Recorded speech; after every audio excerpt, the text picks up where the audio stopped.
Magandang araw mga loads. Meron naman tayo itong gagawin, itong soundbar Polka Audio. Ito na yung board, tinanggal ko na sa likod.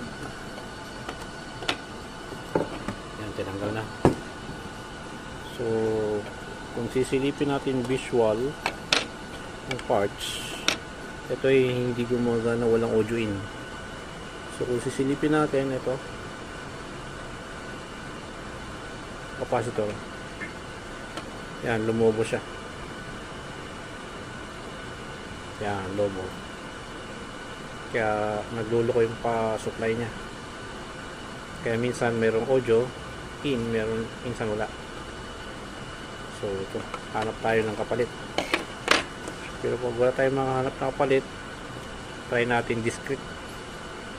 Modify na lang natin. Okay.